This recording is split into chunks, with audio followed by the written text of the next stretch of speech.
प्रसंगमजरं पाशमात्मनः कवयो विदुः स एव साधुषु कृतो मोक्षद्वारम् अपावृतम्।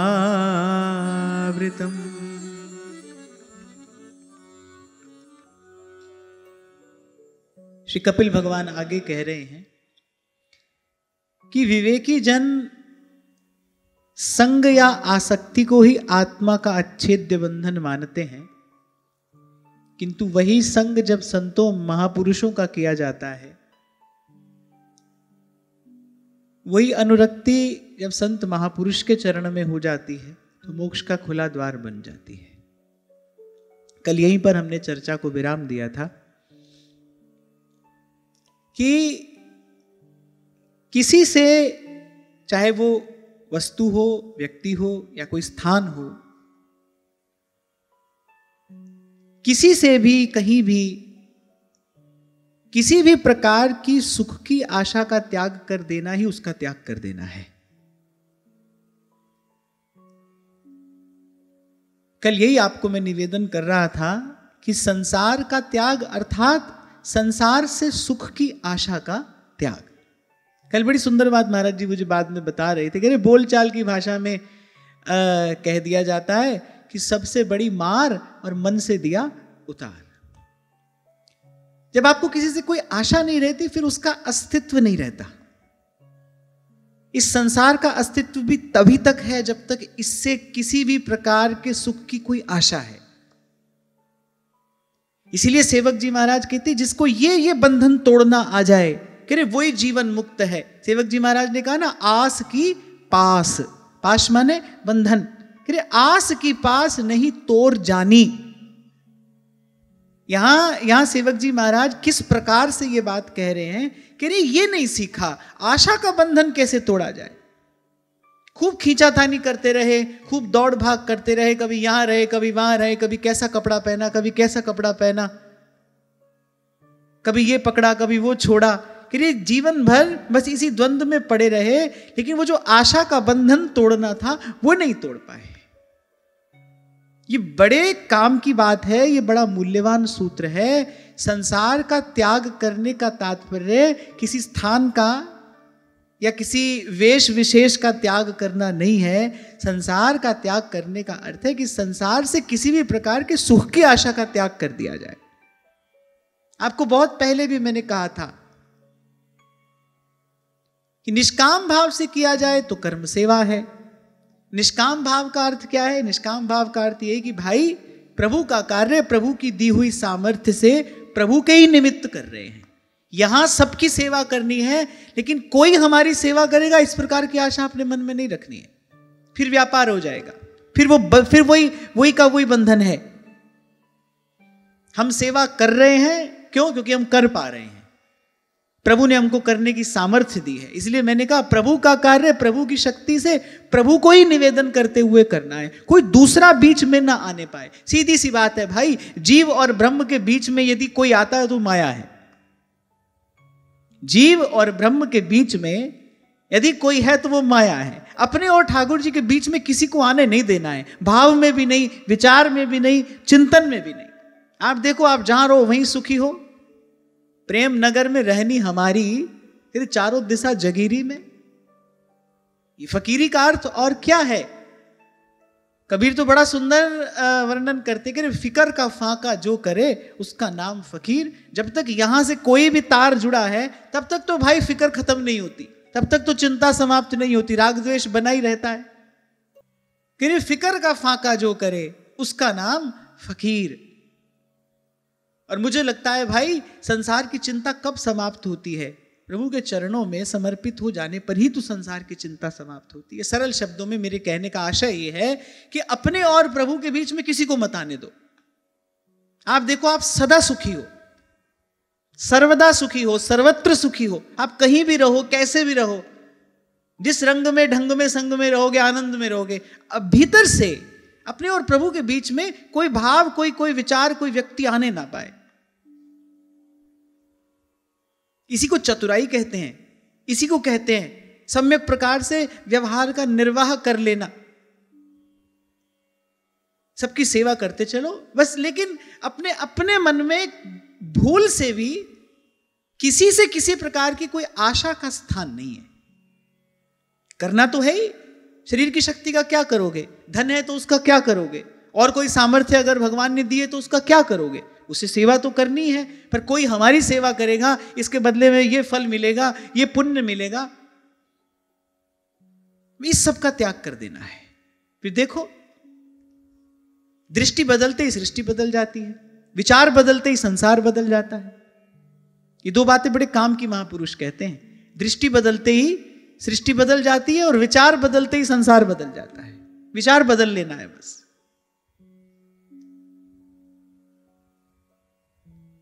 हम प्रभु के अतिरिक्त किसी और से नहीं लेंगे। एक भरोसो एक बल, एक आस विश्वास, एक राम घनश्याम हित, चातक तुलसीदास। दो पंक्तियों में सब कुछ कह दिया गोस्वामी जी ने। एक भरोसो एक बल, एक आस एक विश्वास, एक राम घनश्याम हित, चातक तुलसीदास। जब तक दो है तब तक टकराव है। आगे आप श्रवण करेंगे अवधूत गीता में, श्री दत्तात्रेय भगवान के 24 गुरुओं में एक गुरु वो कन्या भी थी ना, धान कूट रही थी। जब तक दो दो चूड़ी भी हाथ में थी तब तक भी वो टकराहट का जो स्वर था वो विक्षेप उत्पन्न कर रहा था। जब एक एक चूड़ी रह गई सब शांत हो गया, सब मौन हो गया। जब तक दो है तब तक टकराव रहेगा,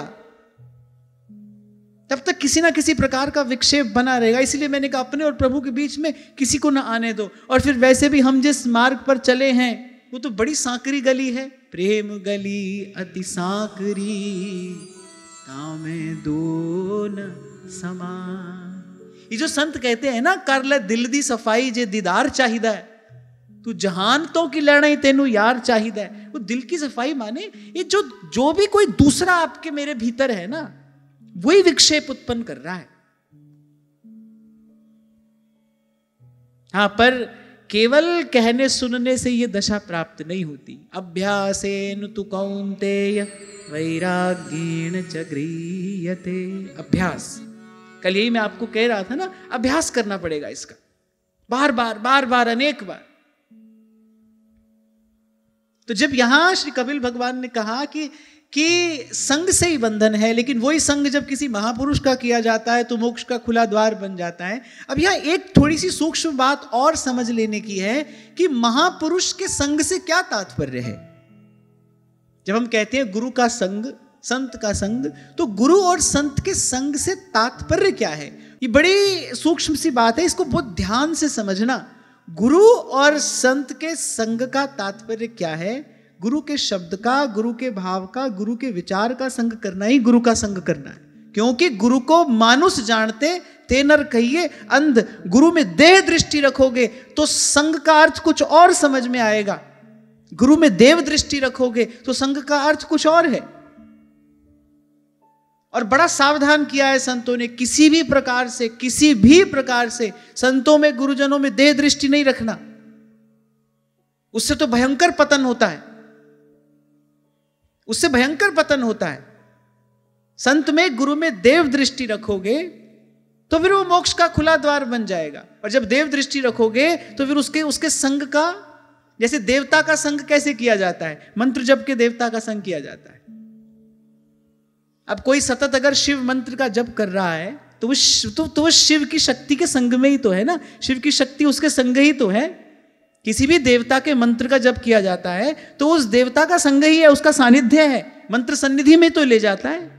ऐसे जब गुरु के शब्द का, गुरु के भाव का, गुरु के विचार का संग किया जाता है, वही वस्तुतः गुरु का संग है। क्योंकि हमसे यह समझने में बड़ी भूल होती है। और मैं फिर कह रहा हूं, किसी दूसरी दृष्टि से संत या गुरु को देखा, किसी दूसरी दृष्टि से संत या गुरु का संग करने का विचार किया तो वो घोर पतन की ओर लेकर जाएगा। कबीर सावधान करते हुए करे ते नर कहिए अंध, गुरु को मनुष्य जानते। आपको मैंने कभी कहा था, एक समय था जब संत जमात में चलते थे, कथा कीर्तन करते हुए किसी ग्राम में किसी नगर में जाते थे, कोई श्रद्धालु मिलता था, उसको भगवान नाम सुनाकर भगवान की लीला कथा का उपदेश करके आगे चल देते थे। अरे कभी कभी तो ऐसा होता था पूरा जीवन भर कभी दोबारा गुरु का दर्शन भी नहीं होता था। गुरु कहता था बस बेटा हरि गुण गाना, भगवान नाम जपना, और वो जीव जपते जपते अपने ठिकाने पहुंच जाता था।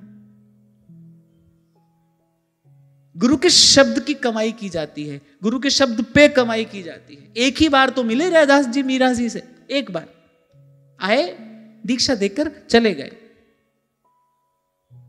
और अंत में गुरु आज्ञा का सफलता पूर्वक निर्वाह करने की घोषणा श्री मीरा जी स्वयं अपने शब्दों में करती हैं।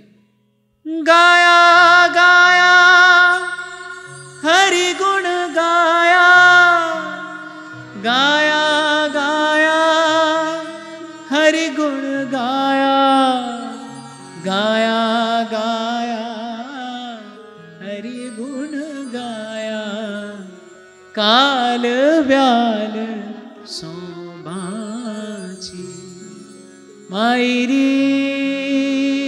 माई सावरे रंग राची, सावरे रंग राची।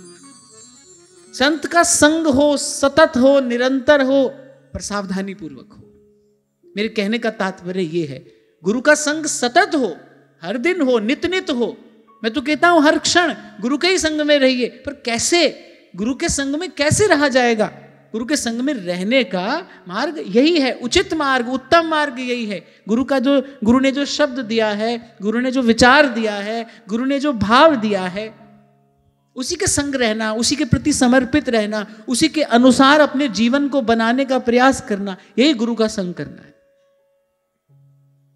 अब दूसरे तरीके से देखो तो भाई ये देखने में आता है पूरा पूरा जीवन संतों गुरुओं के साथ निकल जाता है, लेकिन जैसे गंगा में पड़ा पत्थर पत्थर रहता है, वैसी बुद्धि जड़ की जड़ ही रहती है। ये भी देखने में आता है। अगर एक ही प्रकार की सेवा से लाभ हो तो कई बार तो, और मैं कहता हूं कई बार क्या, अधिकांशतः प्रकट रूप से बहुत निकट रहने वाले वस्तुतः लाभ से वंचित रह जाते हैं, दोष दृष्टि के कारण। गुरु की जो सत्ता है भाई, वो मनुष्य के शरीर में ही तो अभिव्यक्त हो रही है ना। स्वभावतः कोई दोष आ सकता है, कोई बड़ी बात नहीं है। लेकिन ये जो काग जैसा मन है, ये जो हमारा काग जैसा मन है ना, जो बड़ी दूर से भी किसी का दोष देख लेता है, तो इस प्रकार गुरुजनों में दोष दृष्टि के कारण कभी कभी उनसे जो वस्तुतः जो वास्तविक पारमार्थिक लाभ लिया जा सकता है, उससे व्यक्ति वंचित रह जाता है, बहुत निकट रहने के कारण। तो कई बार ये देखा जाता है, दूर से कोई आता है, वो तो अपना एक शब्द एक विचार लेकर चला जाता है, जैसे गुलाब के फूल के साथ कांटा पैदा होता है और उसी के साथ मर जाता है, लेकिन कांटा कांटा ही रहता है। दूर से कोई भंवरा आता है, फूल पर बैठता है, उसका रस पान करके चला जाता है, मकरंद लेकर चला जाता है। तो मेरा मानना तो यही है, क्योंकि भाई हम ऐसे अल्प हैं, हम ऐसे अल्पज्ञ हैं, हमारा मन अभी अभावग्रस्त है। इसलिए मेरा मानना तो यही है भाई, संतों का शब्द लो, संतों का भाव लो, संतों का विचार लो, उसके अनुरूप अपना जीवन बनाने का प्रयास करो, यही वस्तुतः सत्संग है। और आज का दृश्य हम देखें तो भाई यही सत्संग है, इसी को ही मानना। संत की बात सुनो, ईमानदारी से अपना जीवन उस सद्विचार के अनुरूप ढालने का आप प्रयास करो, भगवान भी आपके सहाय होंगे और आपकी वास्तविक उन्नति भी होगी। और किसी चक्कर में न पड़े रहना, यही गुरु की सेवा है। महापुरुष पहले ही आदेश करके गए हैं, संत की सेवा नाम त्याई, यही संत की, यही गुरु की सबसे बड़ी सेवा है। गुरु जिस रास्ते पर चलकर गया है, उस रास्ते पर चलना ही श्री गुरु चरण सरोज रज निज मन मुकुर सुधार। देखो यहां रूपक देकर ही तो बात कर रहे हैं। जैसे मन को गोस्वामी जी ने दर्पण का रूपक दिया है, उपमा दी है। मन माने दर्पण है, मैला हो गया है, उसको कैसे मांजना है? श्री गुरु चरण सरोज रज। इस पंक्ति का जो भावार्थ है वो यही है, शब्दार्थ कुछ और है, लेकिन इस पंक्ति का भावार्थ यही है। गुरु जिस रास्ते पर चलकर गया है उसके चरण चिन्हों का अनुसरण करते चलना है। और संत सिखा भी यही रहे हैं, जी मार्ग सब संत गया छे, वी मार्ग में जास्या मन लाग्यो, हरि जी सू अब ना रहूंगी मैं अटकी, मेरो मन लाग्यो हरि जी सू अब ना रहूंगी मैं अटकी। और वैसे भी भाई व्यवहारिक रूप से भी देखो, मान लो अगर हम प्रकट सेवा की भी बात करें तो संत गुरु की सेवा में कोई 1, 2, 4 लोग ही तो रहेंगे। 10-20 हजार लोग सेवा में कैसे आएंगे, कैसे रहेंगे और क्या करेंगे? युद्ध हो जाएगा। 2-4 में ही क्लेश हो जाता है। हम तो भुक्त भोगी हैं ना, इसलिए बता रहे हैं आपको। 2-4 में ही क्लेश हो जाता है, और 2-400 आ जाएं, 2-4 हजार आ जाएं, फिर तो युद्ध ही हो जाएगा। तो संत का संग, संत की सेवा, उसका वास्तविक आशय, वास्तविक अर्थ समझना है, उसी में लगना है, वही करना है, उसके अतिरिक्त कुछ और नहीं करना है। ये हरदम हीरा लाल है, गिन गिन गुरु को सौंप। गुरु मिल जाए तो फिर गुरु की सेवा के अतिरिक्त और करना क्या है? पर कैसे करनी है गुरु की सेवा, कैसे करना है गुरु का संग, यहां किस संग की बात श्री कपिल भगवान कर रहे हैं, उसको समझना है। अब शायद आपको याद हो, कुछ समय पहले मैंने आपसे कहा था कि स्त्री शरीर के लिए शास्त्र की, गुरुजनों की यही आज्ञा है, उसको अपने पति के अतिरिक्त किसी का चरण स्पर्श नहीं करना चाहिए। साधु संत महात्मा की भी चरण धूलि दूर से ही लेनी चाहिए, प्रणाम दूर से ही करना चाहिए। पर आज देखो उच्छृंखलता के कारण क्या क्या देखने में आता है, क्या क्या क्या दृश्य देखने में आता है। अब कोई कहे कि भाई, कोई माता ये कहे कि अच्छा हमको आप संतों की चरण धूलि से वंचित कर रहे हो। नहीं नहीं, संतों की चरण धूलि का अर्थ ये मात्र नहीं है। संतों की चरण धूलि लेने का अर्थ कुछ और भी है, जो अभी मैंने आपसे कहा। संत के पद चिन्हों का अनुसरण करना, यही उसकी चरण रज को ग्रहण करना है, यही शिरोधार्य करना है।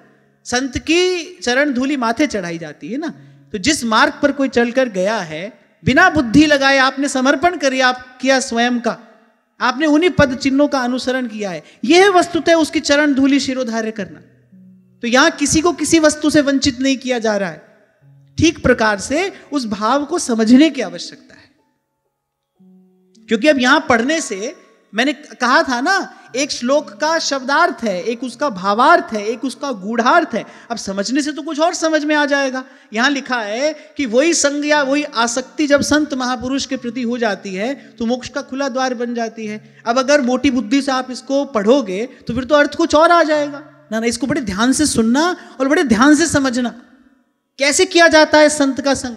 इसलिए मैंने आपसे कहा, किसी भी प्रकार की कोई अन्यथा दृष्टि संतों या गुरुजनों के प्रति हुई तो ध्यान रखना, नरक से उद्धार करने वाला कोई नहीं है, सावधान रहना। युग युगांतरों से संतों ने जिस नीति का, जिस नियम का, जिस अनुशासन का पालन किया है, हमारे लिए बदल नहीं जाएगा।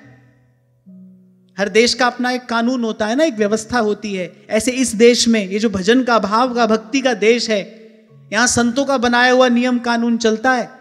हमको स्वयं को उसके अनुरूप बनाना है, हमको स्वयं को उसके अनुकूल ढालना है, वो हमारे लिए नहीं बदलेगा। तो ऐसे किसी भ्रम में ना पड़े रहना।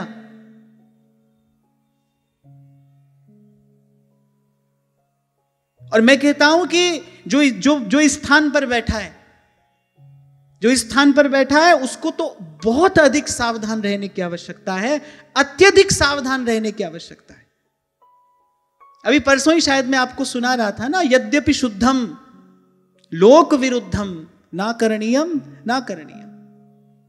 साल भर पहले की बात है, शायद एक माता ने यहां लिखकर प्रश्न किया था कि आप तो कहते हैं कि शिष्य जो होता है वो पुत्रवत होता है, तो फिर शिष्या पुत्रीवत हुई, तो क्या कोई शिष्या अपने गुरु को अपने हृदय से नहीं लगा सकती? यद्यपि शुद्धम पर लोक विरुद्धम ना करणीयम। हम जिस संसार में रहते हैं, हम जिस समाज में रहते हैं, इसके प्रति भी हमारा एक कर्तव्य है, इसके प्रति भी हमारी एक जवाबदेही है। तो इसलिए बड़ी विनम्रता पूर्वक मैं ये बात कह रहा हूं कि पुरुष के लिए अपने अपने नियम हैं, उसके लिए अपनी मर्यादा है। महापुरुष कहते हैं पर धन परतीय बंचु, और मैं कहता हूं कि माताओं बहनों को बिल्कुल नहीं सोचना चाहिए कि सारे नियम उनके लिए हैं। सब शास्त्रों में जितना उपदेश किया गया है पुरुष को ही किया गया है। पर स्त्री पर दारा से बचने के लिए जितना उपदेश किया गया है पुरुष को ही तो किया गया है। तो सबके लिए नियम है, सबके लिए अपना एक अनुशासन है, और सबको विनम्रता पूर्वक उसको मानना चाहिए। इसी में हमारा हित है। शास्त्र की रचना किस लिए हुई है? हमारे हित के लिए हुई है। हमको बांध कर किसी कोने में डाल देने के लिए शास्त्र नहीं है। हमको अनुशासित करके, हमको संयमित करके हमारी जीवनी शक्ति का हम अपने उत्कर्ष के लिए प्रयोग कर सके, इसके लिए शास्त्र की व्यवस्था है, इसके लिए गुरुजनों के वचन है, इसको मानना चाहिए। तो कहीं कोई इसका कोई अन्यथा अर्थ ना ले कि महापुरुष का संग अर्थात उसके शब्द का, उसके विचार का संग ही महापुरुष का संग है। और ये बात केवल स्त्री के लिए नहीं, स्त्री पुरुष दोनों के लिए है। ये बात साधक के लिए है, क्योंकि जो आपको मैंने कहा ये भी अनुभव की बात है भाई। बहुत पास रहने वाला भी वंचित रह जाता है, वो जो ले सकता था वो नहीं ले पाता है। और एक प्रसंग में तो स्वयं भगवान ने ये बात कही, स्वयं भगवान ये बात कह रहे हैं। आगे आप श्रवण करेंगे श्रीमद् भागवत एक प्रसंग में भगवान कहते हैं, भाई जैसी भक्ति हमारी हमसे थोड़ा दूर रहकर होती है ना, वैसे हमारे बहुत पास रहकर नहीं होती। क्योंकि क्या है ना, मानव मन है, बड़ी मूल्यवान वस्तु उसको मिल जाए, सहजता से मिल जाए, तो वो उसका अवमूल्यन कर देता है, डिवैल्यूएट कर देता है उसको लगता है कि हाँ भाई तो हमको तो मिल ही गया, तो बड़ी सीधी सरल सहज सी सस्ती सी वस्तु है। कितनी भी दुर्लभ वस्तु अगर सहजता से मिल जाए तो मानव मन है ये उसकी अवहेलना कर देगा, अवमूल्यन कर देगा, अवमानना कर बैठेगा। तो इन सब बातों का विचार करते हुए प्रयास तो सदा ही सत्संग का करना है, संत के ही संग में रहना है, पर ऐसे रहना है, इस प्रकार से रहना है। और मैं तो कहता हूं, मुझे कहने में कोई संकोच नहीं है, एक नियत दूरी से ही संत का संग करना, एक नियत दूरी से ही संत का संग करना। इसीलिए शायद कभी बड़े विस्तार से आपको मैंने समझाया था, गुरु को आंख देने की आवश्यकता ही नहीं है, गुरु को कान देना है।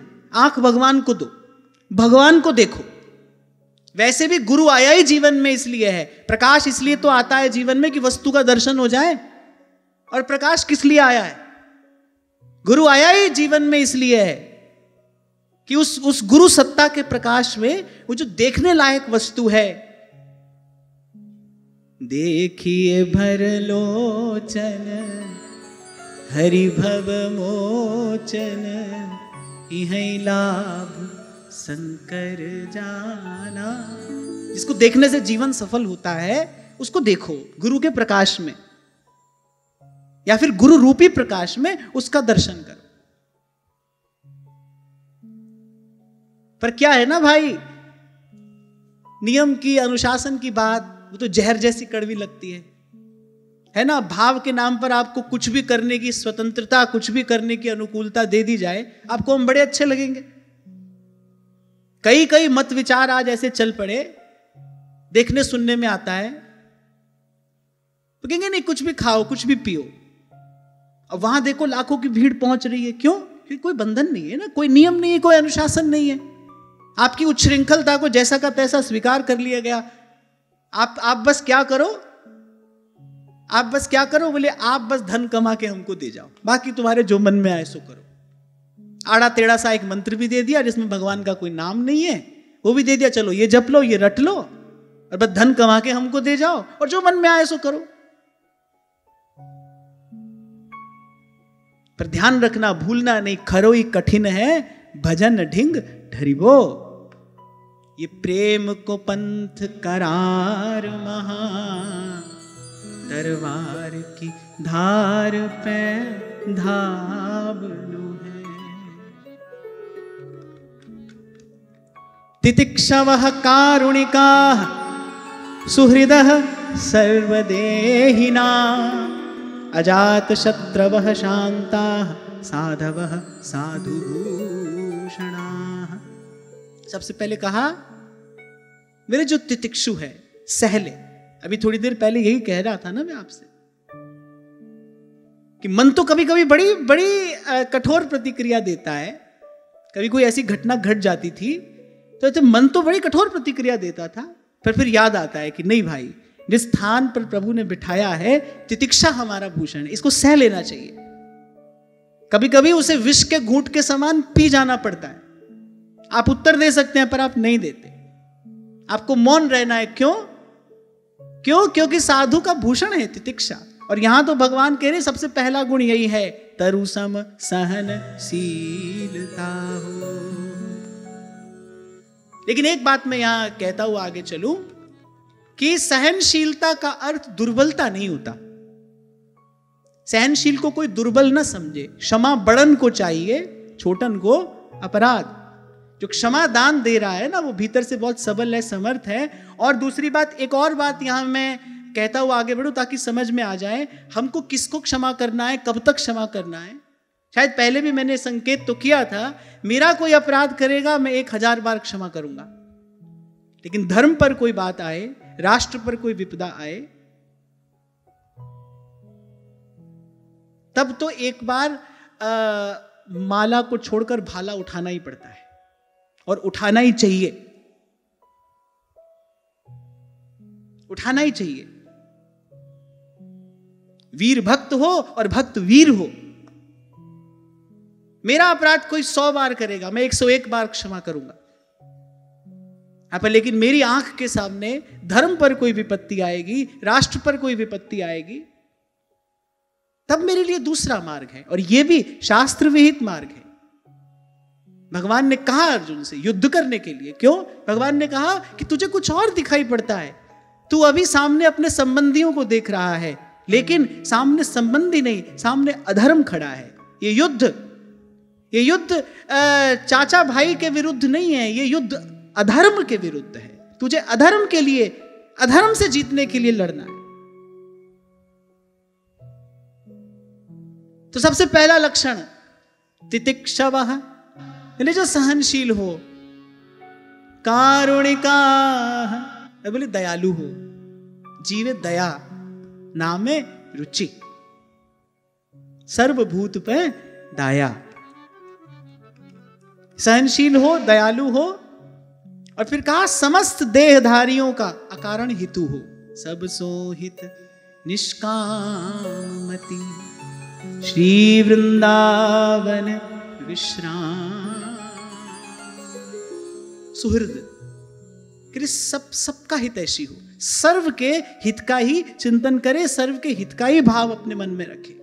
और इसका एक अर्थ यह भी हुआ ना कि किसी के भी अहित का भाव हमारे मन में ना आने पाए। आ जाए, नाम जप करो, प्रार्थना करो भगवान से कि प्रभु इस कुभाव से आप मेरी रक्षा करो। उसको इग्नोर नहीं करना है। महत्वपूर्ण बात यह है, ऐसा कोई भाव मन में आ जाए किसी के लिए, पहली बात तो उसी के लिए आएगा जिसने आपका कोई अहित किया होगा, या फिर किसी से ईर्ष्या होगी तो आएगा। आ भी जाए तो अपने मन को समझाना है। पहली बात तो सत्य क्या है, को न काऊ सुख दुख करी दाता, निज कृत कर्म भोग सब भ्राता, को न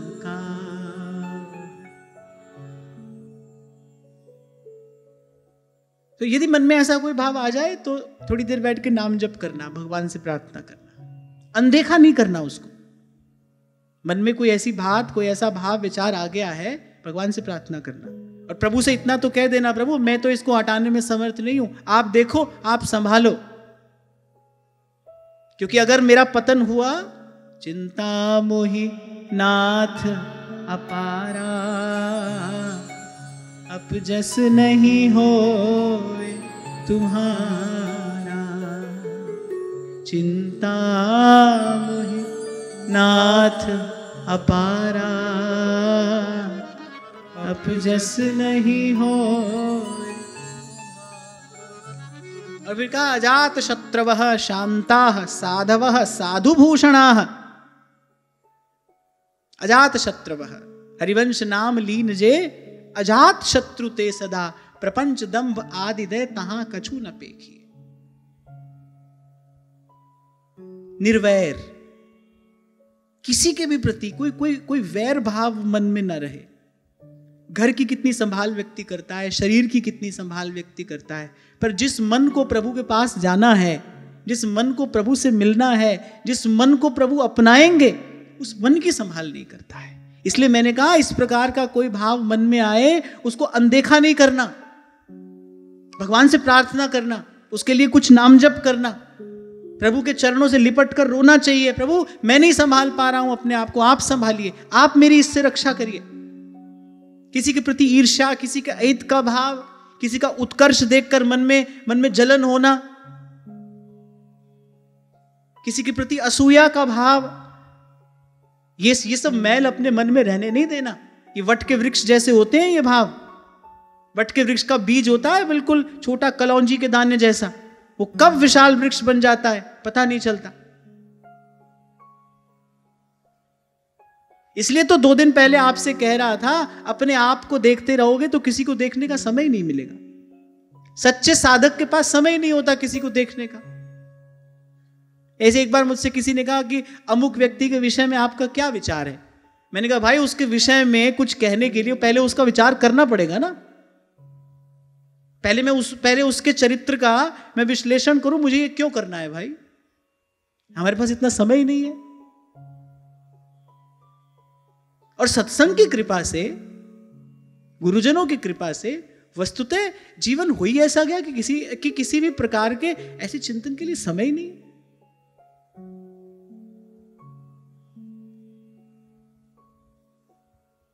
और मैं कहता हूं कि मान लो 4 लोगों में आप बैठे हो, किसी प्रकार की कोई चर्चा चल पड़ी, कम से कम इतना तो करो कि उसमें सम्मिलित मत हो। पहली बात तो ऐसे स्थान को छोड़ देना चाहिए, उस समय उस स्थान का त्याग कर देना चाहिए, तो कम से कम उसमें सम्मिलित तो मत होइए। इसको कहते हैं उसकी उपेक्षा कर देना। इतना फिल्टर तो आपके कान में, आपकी आंख में लगा रहना चाहिए कि भाई क्या आपको भीतर ले जाना है और क्या आपको नहीं ले जाना है। यह स्वतंत्रता आपके पास होनी चाहिए, किस विचार को आप भीतर ले जाएं, किसको न ले जाएं, किस दृश्य को आप देखें, किसको आप न देखें। ये तो भगवान ने द्वार आपके हाथ में दिया है, जब चाहो खोलो, जब चाहो बंद करो। अपने साधक जीवन के प्रति इतनी सजगता, इतनी सावधानी जरूर होनी चाहिए भाई। मैं आपको छोटा सा उदाहरण देता हूं। यद्यपि ऐसी बात प्रकट करने से कोई बहुत लाभ नहीं होता, फिर भी मैं आपको छोटा सा उदाहरण देता हूं कि शंभू जी को हमारे साथ शायद 10-12 साल हो गए, उससे ज्यादा, है ना, इतना वर्ष हो गया। लेकिन अब ये बात मैं शंभू के लिए नहीं कह रहा हूं, क्योंकि मैंने इनके साथ साथ एक साधक भी अपनी आंख के सामने देखा है, आज तक मैं देख रहा हूं। बहुत बार ऐसा हुआ कि हम 4 लोग बैठकर कुछ बात कर रहे हैं, बात में ऐसी वैसी सब प्रकार की बात हो गई, पर मैं इनके धीरज को यहां से प्रणाम करता हूं। आज तक ये कभी इस प्रकार की किसी चर्चा में सम्मिलित नहीं हुए, और मुझे ये बात इनसे सीखने को मिली। हम चर्चा कर रहे हैं, मैं भी हूं उसमें, मैं भी सम्मिलित हूं, पर ये उसमें सम्मिलित नहीं हुए। उपेक्षा का भाव, ये ग्राह्य भाव है, इसको सीखना चाहिए। क्योंकि मैं वहां पर बैठा हूं तो ये स्थान छोड़कर जा भी नहीं सकते। बहुत सारी बातें जो मैं इनको बताता नहीं, पर चुपके से मैं देख लेता हूं। मैं बैठा हूं उस स्थान पर, इसलिए ये स्थान छोड़कर जा भी नहीं सकते, क्योंकि मैंने कहा भाई उस स्थान से उठकर चले जाना चाहिए। पर जब मैं बैठा हूं तो कैसे जाएंगे ये? और मान लो मैं भी उस चर्चा में कहीं ना कहीं सम्मिलित हूं, पर ये मुख नीचा करके बैठे रहेंगे। पर किसी भी प्रकार से हम कोई प्रयास करके भी इनके मुख से हां या ना, ऐसा है वैसा कोई शब्द सुन नहीं सकते। ये साधक जीवन की बड़ी उज्जवल बात है और ये ग्राह्य है। इसलिए मैंने कहा ये बात मैंने इनसे सीखी। हालांकि मैं थोड़ी देर से सीख पाया, पर मैंने सीखी। और मुझे लगता है कि इसी को एक साधक जीवन भी कहते हैं। जैसे मैंने कहा ना, द्वार भगवान ने आपके हाथ में दिया है, अब कब खोले कब बंद करें। ऐसे अच्छी बात सीखने का द्वार हमेशा खुला रखना। कोई भी आपको सिखाकर चला जाएगा, आ सकता है। कल ही मैं आपसे कह रहा था, जब आप शिष्य हो तो ये सारा अस्तित्व गुरु हो जाता है। ये सारा अस्तित्व गुरु हो जाएगा आपके लिए। पता नहीं कहां से आप सीख लोगे, छोटी सी बात बड़े काम की हो जाएगी वो जीवन में। जो शिष्य है उसके लिए सारा संसार पाठशाला है। उसके लिए गुरु की सत्ता सदा सर्वदा सर्वत्र अभिव्यक्त रहती है। जहां से आज चर्चा आरंभ हुई, जो शिष्य है उसके लिए गुरु सदा साथ है, सदा संग है। बाधा ही तब आती है जब हम गुरु को मनुष्य समझते हैं। गुरु का संग करने में बाधा ही तब आती है जब हम गुरु को केवल मनुष्य समझते हैं, जब हम गुरु की सत्ता को बाधित कर देते हैं, सीमित कर देते हैं। तभी झंझट खड़ा होता है, तभी ईर्ष्या द्वेष ये सब विकार आने लगते हैं। सेवा करते करते शिष्य के मन में ये सब विकार आने लगते हैं। तभी जब कोई गुरु को मनुष्य समझता है, मैं बार बार आपसे कहता हूं, गुरु की सत्ता है, वो शक्ति है। आप शिष्य बन जाओगे, वो चारों ओर अभिव्यक्त हो जाएगी, वो चारों ओर प्रकाशित हो जाएगी। जित देखूं तित लाल।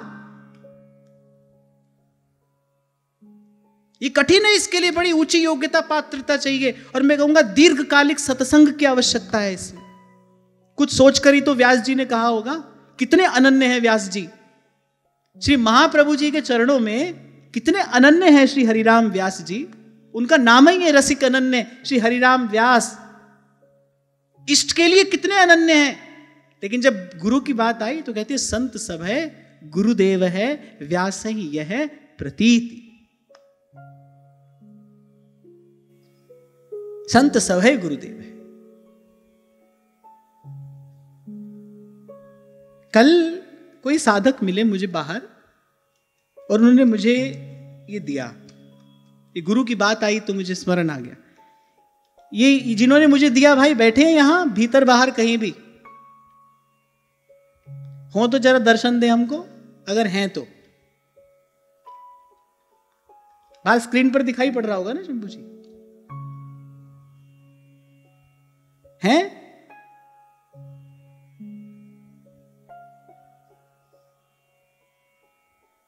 नहीं है, नहीं है, हैं? अच्छा, आ रहे।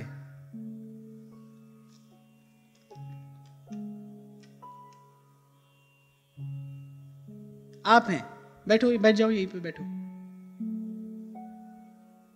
जब कहां से आए आप?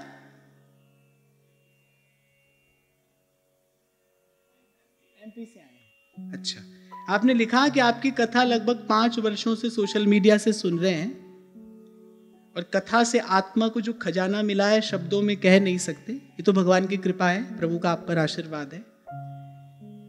आपने कहा बहुत वर्ष पहले एक नाथ जी के साहित्य में साखियां पढ़ी थी, आज तक समझ में नहीं आई। अच्छा, बड़े बड़े सुंदर प्रश्न है। पहले तो मुझे लगा कि कहीं आप मेरी परीक्षा लेने तो नहीं आए। नहीं, पर जो गुरु की सत्ता को समान रूप से सर्वत्र व्याप्त मानता है, उसको उत्तर कहीं से भी मिल सकता है। आपने पूछा है तो उत्तर देना मेरा कर्तव्य है। मैं आपके प्रति अपने कर्तव्य का पालन करते हुए उत्तर दे रहा हूं, क्योंकि प्रश्न बड़े अटपटे चटपटे प्रश्न है, आपको अच्छा लगेगा सुनकर। 5 बात आपने लिखी है। पहली बात आपने लिखी, पानी को बड़ी प्यास लगी। एकनाथ जी की साखियों में पढ़ा था आपने ये। आपने लगा पानी को बड़ी प्यास लगी। पानी को प्यास प्रेम के देश में लगती है। एक प्रेम ऐसा है, प्रेम का देश ऐसा है, इस देश में, इसीलिए कहते हैं ना प्रेम की गंगा उल्टी बहती है। जल सबकी प्यास बुझाने वाला है, लेकिन प्रेम के देश में ये गंगा उल्टी बहती है और पानी को प्यास लगती है। पानी को प्यास कैसे लगती है, अब सो भी सुनो। तीनों लोगों की कामना पूरी करने वाले श्री कृष्ण हैं। भगवान त्रिभुवन को तृप्त करने वाले हैं, जिनकी मात्र कृपा दृष्टि से सकल विश्व को पलते देखा। लेकिन यहां वृंदावन की सीमा में, यहां इस प्रेम देश में श्री कृष्ण कौन है? ध्रुवदास जी कहते हैं लाल त्रिषा को सिंधु है। त्रिषा माने प्यास। बोले श्री कृष्ण कौन है? बोले श्री कृष्ण प्यास के सिंधु हैं। अब संसार कह रहा है तू प्यार का सागर है, यहां के रसिक कह रहे हैं तू प्यास का सागर है। अब जब जो सबकी प्यास बुझा रहा है, अब उसको ही प्यास लगेगी, प्यास बुझाएगा कौन? फिर प्यास बुझती है। यहां वृंदावन में जो श्री जी की कृपा से प्रेम की नदी चहुं ओर बह रही है, श्री कृष्ण रूपी चातक की प्यास उससे बुझती है। लेकिन प्रेम के देश में जो पानी है, जो तीनों लोगों की कामना पूर्ण करने वाला है, यहां वो भी प्यासा हो जाता है। तो जो आपने कहा पानी को प्यास लगी, ऐसी अद्भुत घटना प्रेम के देश में घटती है। पानी को प्यास लगती है, लाल जी प्यासे हैं, क्योंकि तीनों लोग यही कहते हैं, तू प्यार का सागर। सबको श्री कृष्ण की प्यास है, क्योंकि वो आत्मा को तृप्त करने वाला जल है। लेकिन प्रेम के देश में वो पानी प्यासा है। ध्रुवदास जी तो कहते हैं, प्यारी जू को रूप मनो प्यास ही को रूप है। कहा लाल तृषा को सिंधु है। श्री कृष्ण कौन है? बोले प्यास का सागर। अब जब पहली बार मैंने पढ़ा, मैंने कहा कोई कहता है प्यार का सागर, ये कह रहे हैं प्यास का सागर। प्यार तो सबकी प्यास बुझाने वाला है, और यहां प्यार ही प्यासा है। तो ये अद्भुत घटना घटती है यहां प्रेम के देश में। समाधान हुआ? पहला प्रश्न आपने लगा, कहा पानी को बड़ी प्यास लगी, ठीक है, ये प्रेम की बात है। दूसरी बात जो आपने पूछी, ये योग ध्यान की बात है। आपने कहा छत से टपकता पानी उल्टा छत पर गया, है ना? ज्ञान योग हो, कर्म योग हो या भक्ति योग हो, जब उससे जीवनी शक्ति का ऊर्ध्वगमन होता है, योग के अभाव में, साधना के अभाव में जो जीवनी शक्ति है वो कहां जाती है? नीचे की ओर जाती है। लेकिन गुरु की कृपा से अभ्यास के द्वारा साधक अभी अपनी उसी जीवनी शक्ति का जब ऊर्ध्वगमन कराता है, जैसे आपने सुना होगा कि ऊर्ध्व रेता महापुरुष, जो ऋषि मुनि योग के द्वारा, योग साधन के द्वारा अपनी जीवनी शक्ति का कुंडलिनी जागरण करा के ऊर्ध्वगमन कराते हैं। तो जो पानी जन्म जन्म से छत से टपक रहा था, छत से टपकता पानी उल्टा छत पर जाता है और रोम रोम को प्रकाशित कर देता है। पहली बात प्रेम की, दूसरी बात योग की। अब वो योग ज्ञान योग हो, कर्म योग हो या भक्ति योग हो, लेकिन योग के द्वारा यही होता है। जीवनी शक्ति का जो अधोगमन हो रहा है, वो साधन के प्रसाद से उसी का ऊर्ध्वगमन होता है। जो नीचे टपकता हुआ जीवनी शक्ति रूपी जल है, वो ऊपर जाकर रोम रोम को प्रकाशित करता है। हो गया समाधान? क्योंकि आपका प्रश्न सुनकर पहले तो हमको लगा कि भाई कोई पेपर लेने तो नहीं आया है हमारा। तीसरा प्रश्न, पहला प्रश्न प्रेम का है, दूसरा योग का है, तीसरा कर्म का है, कर्म से संबंधित है। आपने कहा हाथों में गगरी, पानी बाहर, पानी को पानी पकड़ कर लाया। प्रश्न अच्छे लग रहे हैं ना? बोले हाथों में गगरी, पानी बाहर, पानी को पानी पकड़ कर लाया। भगवान गीता में कहते हैं जीव के पास एक ही अधिकार है। किसका? कर्म का। कर्मण्येवाधिकारस्ते। हमारे हाथ में क्या है? कर्म की खाली गागर है। उसमें सुख का जल भर लो कि दुख का जल भर लो, और सुख दुख से न्यारा जो आनंद का जल है, वो भी कर्म योग से उस गगरी में भरा जा सकता है। हाथ में गगरी है, पानी बाहर है। ये जो पूरा संसार है, गीता में भगवान ने इसको क्या कहा? धर्म क्षेत्र, कुरुक्षेत्र। ये जो धर्म क्षेत्र है, यहीं पर तो कर्म का अनुष्ठान किया जाता है ना। तो हाथ में गगरी है, पानी बाहर है। आपकी इच्छा है, सुख का उजला जल भरो या दुख का मैला जल। तो हाथ में गगरी, पानी बाहर, और कह रहे पानी को पानी पकड़ कर लाया। पहला कदम जिस दिशा में उठाओगे, सत्कर्म किया तो वो सत्कर्म दूसरे सत्कर्म की ओर लेकर जाएगा। अपवित्र कर्म किया, वो अपवित्र कर्म की ओर धकेलेगा। तो वो जो पानी एक बार भरोगे, वो उसी तरीके के पानी के पास दोबारा लेकर जाएगा। पानी को पानी खींच कर लाया। हो गया समाधान?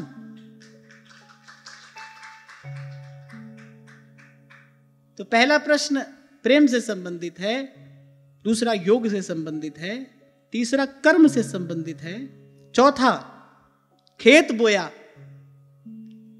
सुनना, खेत बोया, उसमें भुट्टा आया और उस भुट्टे ने रखवाले को निगल डाला। कई बरस से लगे हो आप इसमें, लगता है। अबर भाई साधक ऐसा होता है। आपको मैंने बताया था ना, एक बार कबीर जी की 2 पंक्तियां पढ़ी, उसका अर्थ समझ में नहीं आया। अब मुझे तो भाई दिन रात उसका चिंतन ही रहे जब तक समाधान नहीं हो गया तब तक चैन पड़ा नहीं। हाँ, तो खेत बोया, उसमें भुट्टा निकला और उस भुट्टे ने रखवाले को निगल डाला। एक कर्म का बीज डाला, और प्रकृति का स्वभाव है, प्रकृति उसे अनंत करके लौटाती है। एक बीज आप डालते हैं, कितने फल आते हैं। ऐसे एक दाना डाला और भुट्टे के ऊपर कितने दाने हैं? बहुत सारे दाने। एक कामना की पूर्ति का प्रयास व्यक्ति करता है और उसके प्रतिफल में अनेक कामनाओं का जन्म होता है, और वो अनेक कामनाएं कामना पूरी करने वाले कोई खा जाती है, उसी को निगल जाती है। खेत बोया, एक दाना डाला, उससे भुट्टा आया, अनेक दाने आए। अब उस भुट्टे ने बेचारे दाने डालने वाले को ही निगल डाला। ऐसे एक कामना पूरी करने का प्रयास जीव करता है, उसके प्रतिफल में अनेक कामनाओं का जन्म होता है, और वो अनेक कामनाएं जीव को खा जाती है। पूरी करने वाले को ही खा जाती है। वासना पूरी करने वाले को ही तो समाप्त करती है। जो वासना पूरी करने का प्रयास करता है, वासना उसी को खा जाती है। बराबर।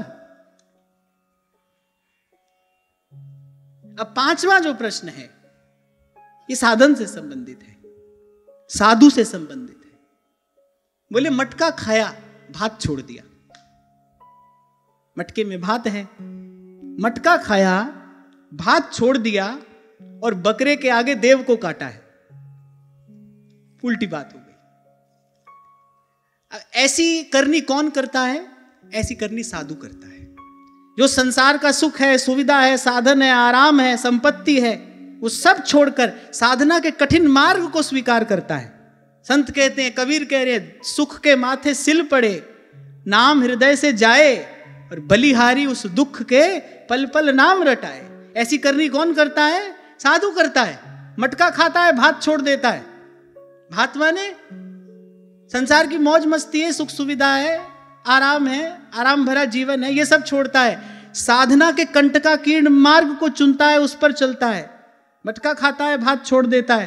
और फिर अगली बात आप लिखते हैं कि बकरे के आगे देव को काटा है। अब वस्तुतः तो क्या होता है? होता तो यही है, भात खाने वाला बकरा ही देव के आगे कटता है। पर जो भात छोड़कर मटका खाता है, वो अपनी आंख के आगे ये संसार के रूप में जो प्रपंच देव है, इसको कटते देखता है। तभी कबीर कहते हैं, हम ना मरे मरी है संसार, हमको मिला जिया मन हारा, हम ना मरे मरी है संसार। तो जिसने मटका खाया है भात छोड़कर, वो अपनी आंख के आगे इस प्रपंच रूप देव को कटते देखेगा। नहीं तो जीव तो भाई बलि का बकरा है ही। इस संसार रूपी देव के आगे उसकी बलि जन्म जन्म चढ़ती आई है। तो हो गया आपका समाधान।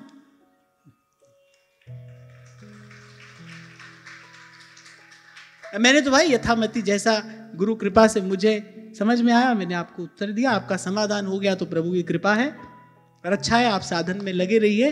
और यहां भगवान कह रहे हैं, सुहृदः सर्वदेहिनाम, सर्व के प्रति जिसके भीतर सद्भाव है, सहनशील है, सहनशील, आशय उदार, और अति धीरज सहित विवेकी, अजात शत्रवः शांताः।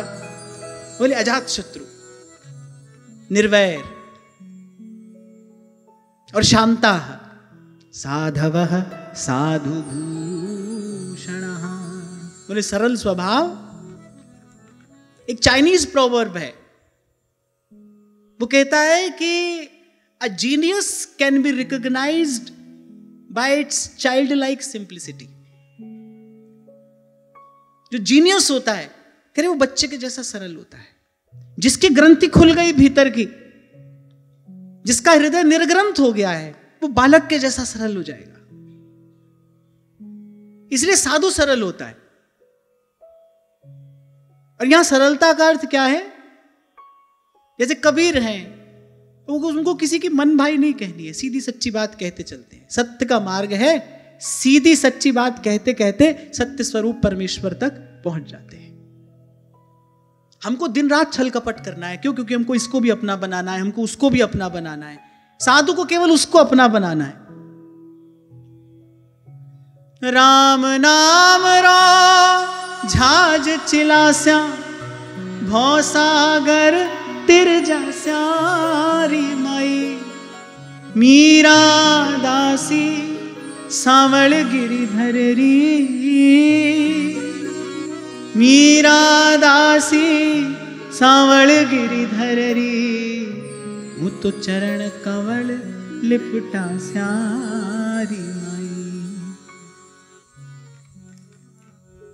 उसको ये छल कपट नहीं करना है। अब जिसको जैसा लगेगा सो लगेगा भाई।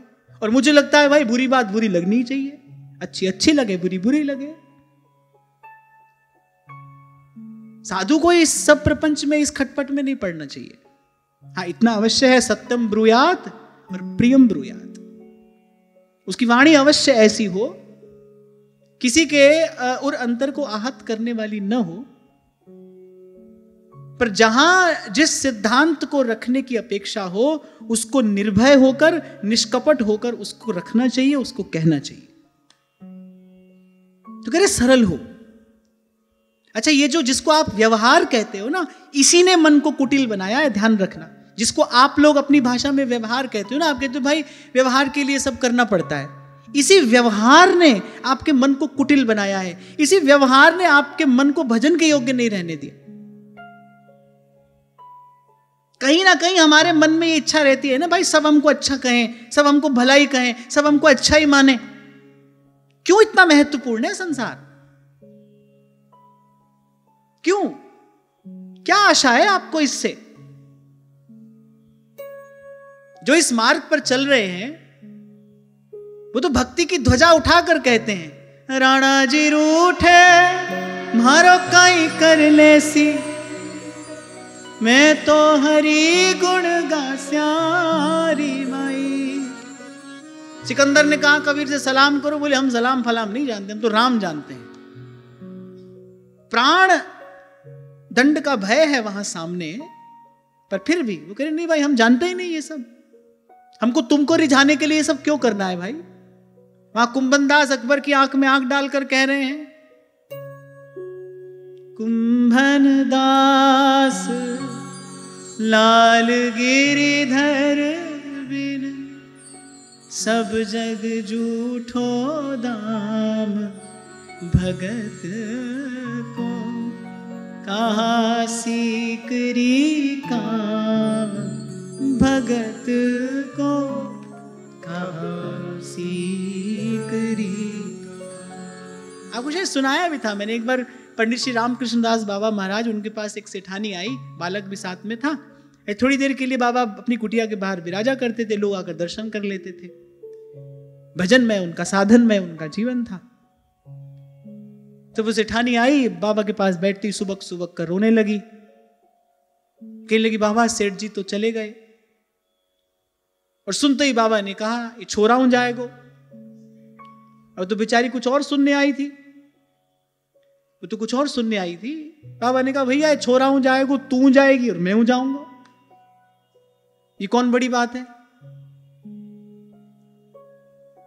देखो संसारी व्यक्ति साधु को भी अपने ही संसार में लिप्त कर लेना चाहता है, उसको इससे क्या लेना है भाई। और इसके लिए साधु के पास जाते क्यों जाते हो?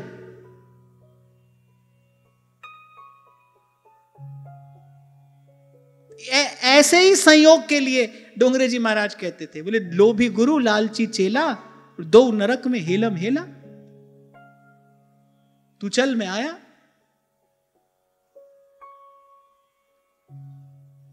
एक ही काम के लिए जाना चाहिए साधु के पास, एक ही काम के लिए, दूसरा नहीं नहीं नहीं, एक ही कार्य। ये मन हो निर्मल तुम्हारी कृपा से, इसे शुद्ध करने में हम तो हैं हारे। आप बिगाड़ देते हो। आप गए, आपने किसी काम के लिए आशीर्वाद मांगा, गुरुजी ने आशीर्वाद दे दिया, तुम्हारा काम बन गया। अब वो बनना ही था, वो बनना ही था। अब अब तुमको लगा भाई हम तो बड़े सिद्ध गुरु के चेला हो गए, गुरुजी भी आ गए मौज में, गुरुजी भी आ गए मौज में। अब उन्होंने सोचा भाई यही काम आरंभ कर दिया जाए। अब 2 का बना, 4 का नहीं बना, 4 का बना, 2 का नहीं बना। लेकिन वो 2-4 की भीड़ में गुरुजी की दुकान तो चल गई, क्योंकि 2-4 को ले आए, 4-6 को ले आए, इस गुरुजी की दुकान तो चल गई। पर अंत में लोभी गुरु और लालची चेला पहुंचे नहीं दोनों कहीं। एक बड़े अच्छे महात्मा ये बात कह रहे थे, मुझे बड़ी अच्छी लगी। बोले संसार की कोई भी परेशानी या तो भाई उसका समाधान धन है या आपकी बुद्धि है, और मैं तो कहता हूं कि इससे थोड़ा और आगे निकलो। कर्मा की रेखा न्यारी रे कोनी होके रहे रे विधुना टारे नाही करे रे विधुना टारे नाही करे। इस विचार का थोड़ा अभ्यास करो, मन शांत होगा। और कुछ होके नहीं हो, आपके बाहर कुछ ठीक हो के नहीं हो, पर आपके भीतर ठीक होने लगेगा, आपका मन शांत होने लगेगा। इस विचार का अभ्यास करो। इस सब के लिए दौड़ भाग करने की कोई जरूरत नहीं है। तो मैं आपको यह कह रहा था, जिसको आप व्यवहार कह रहे हो वही आपके मन को कुटिल बना रहा है। साधक को यथासंभव उससे बचने का प्रयास करना चाहिए। अभी थोड़ी देर पहले आपको मैंने उदाहरण दिया ना शंभू जी का, ऐसे उपेक्षा सीखनी चाहिए। Don't be an active participant. कहने सुनने में आपको सम्मिलित होने की आवश्यकता नहीं है। बहुत साल पहले महाराज जी ने मुझे एक बड़े काम की बात बताई थी।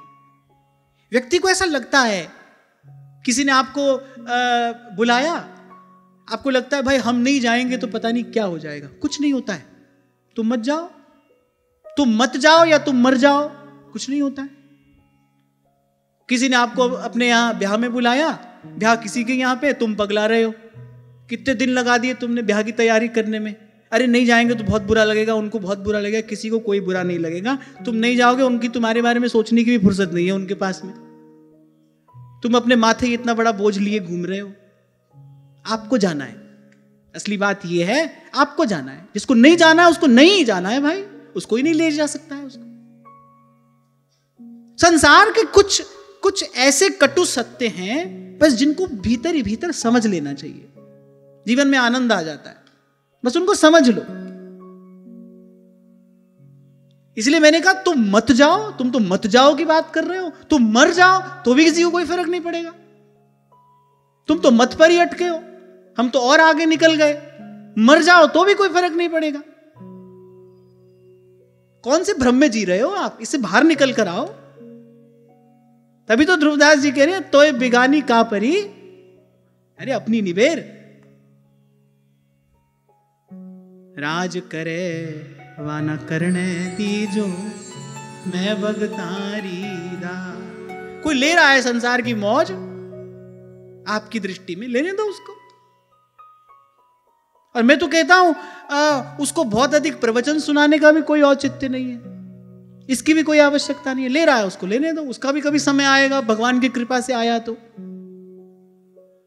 राज करे वाना करने दीजो, मैं बगतारी दास।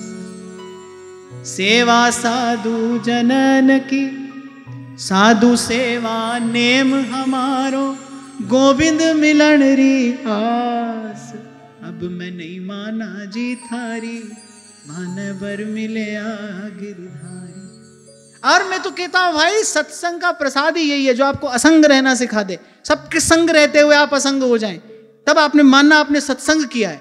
लगा है आपको गुरु का शब्द, उसकी चोट लगी है आपको, आप सबके संग रहते हुए असंग हो जाओ। किसी भी प्रकार का झगड़ा झंझट खींचतान लेना देना रहे ना जीवन में, तभी तो मगन होगे। तब मानना गुरु का शब्द लगा, संत की बात समझ में आई,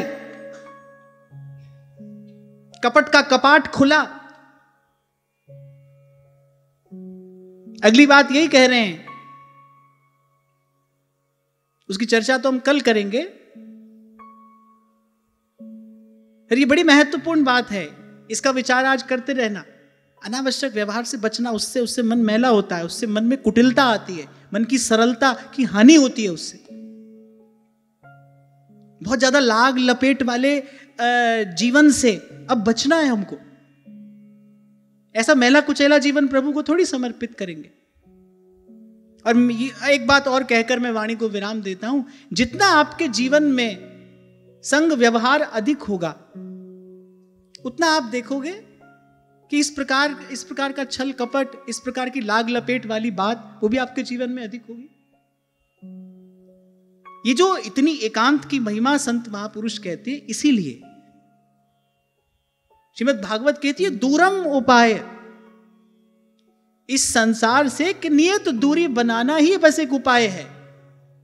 अब भाई जाड़ा आएगा तो आग तापनी भी पड़ेगी, भोजन बनाने के लिए भी अग्नि चाहिए, अग्नि की आवश्यकता भी है, उसके बिना भी काम नहीं चलता। पर उससे एक नियत दूरी बनाकर उसका सेवन किया जाता है, एक नियत दूरी बनाकर। बस आपने वो रेखा पार की तो वो आपको जला देगी, उसकी किसी से मित्रता नहीं है, वो आपको जला देगी। ऐसे ही इस संसार में रहना है, जब तक जीवन है तब तक यही संसार में रहना है। युक्ति यही है कि एक नियत दूरी से इसका सेवन किया जाए। आप रेखा पार करोगे कि ताप आपको तपाएगा।